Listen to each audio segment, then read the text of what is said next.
Alright guys, welcome back to another episode of Off-Axis Builds. We're going to be doing a series of toggle switch wiring, okay?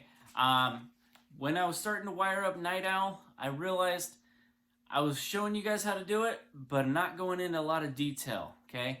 I'd like to go in a little bit deeper detail on how to wire these toggle switches, because there's many different ways you can wire one switch to do a few different operations. So we'll go ahead and show you that.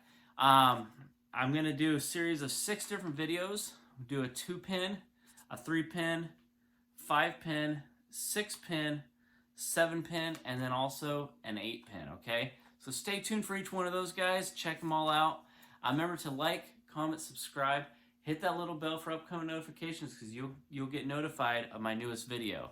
All right, guys, let's get started on the 2-pin, all right? Thank you.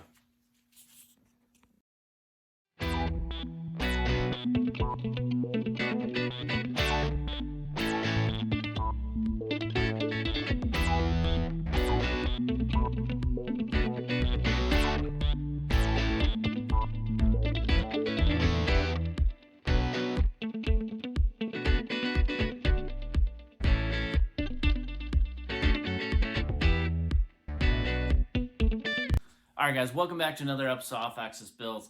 Today we're going to be wiring an 8-pin switch, okay? Not 8, sorry, 10-pin switch, okay? There's 4 on top, 4 on the bottom, and 2 in the middle, okay? This one is an actual, center is going to be off, push it up, it's going to be on, push it back to center, off, push it down, it'll be on. So it's an on, off, on, okay? Let's get to wiring this one, guys. Remember to like, comment, subscribe, and hit that little bell for upcoming notifications. All right, guys, let's get at it. All right, guys, so we're going to wire this switch into to be able to control 2 solenoids in this car. So we're basically just going to be using these switches on this side. We're not going to be using anything on this side except for the ground. The reason for that is I'm going to be having this one toggle on the solenoid to turn the air on, and then this one will toggle on the solenoid to turn the, to let the air out. Okay, so let's go ahead and show you what I mean on that.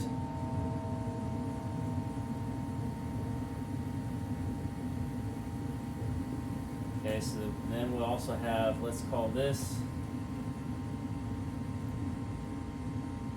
solenoid up, and we'll call this one solenoid down. Okay? So, what we're going to do is,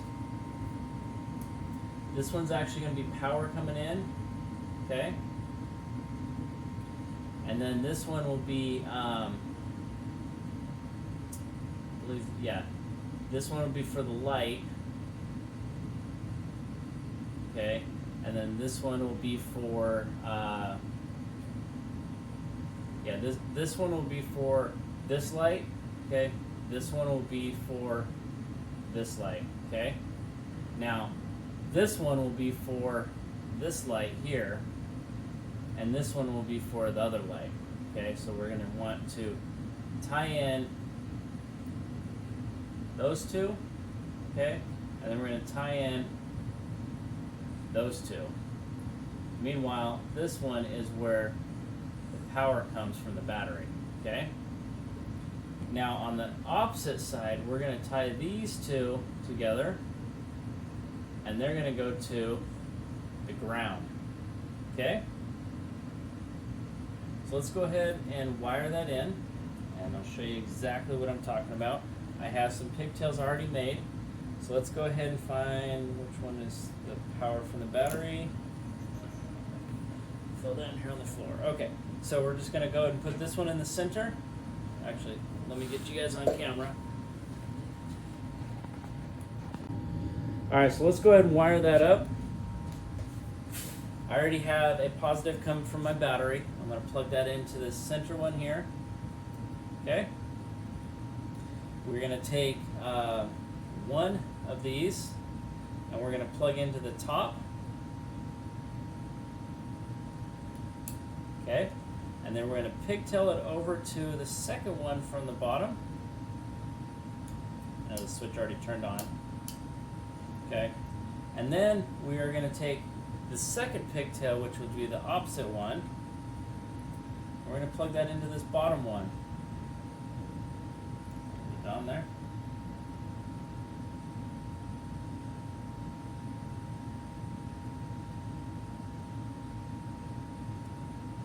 There we go. And then we'll bring the other pigtail over to this top one.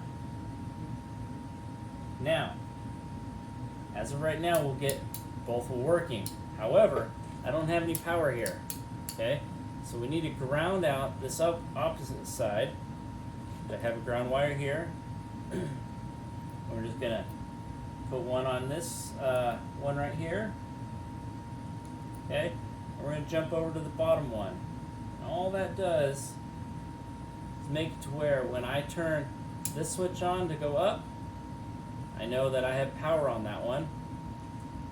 When I turn this one on to go down, I have power on that one and power there.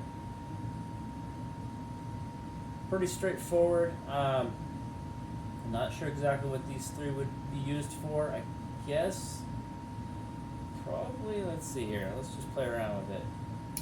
Nope. I don't think they're on this switch, they're not used for anything. So, there we go. And when it's in the home position, no power, no lights are on top or bottom. That tells me that I'm not letting air out of the shocks or I'm not putting air into the shocks. Okay? So pretty straightforward. Just gotta make sure you jump the top one to the second from the bottom, and then from the bottom one to the second from the top. Alright. And we'll show you what I mean on that. If you were to take this, you come over to one, and then you would take this one and come to the other one.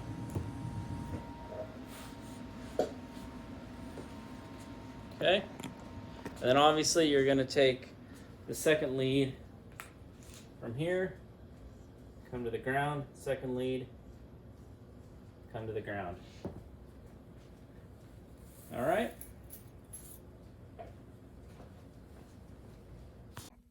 All right, guys. Thanks for joining me on another episode of Off-Axis Builds. I got that 10-prong switch wired up for the up switch and the down switch on my air shocks. Like you saw in the video, you don't use all the prongs. I think those other 3 prongs could be used for something else, but in my situation, I don't need them. I only needed half of them, and anyways, works out for what I need. I hope it helped you guys. Thanks again for joining me on another episode. Remember to like, comment, subscribe. Hit that little bell for upcoming notifications. Remember, guys, it's always built, not bought. See you on the next one, guys.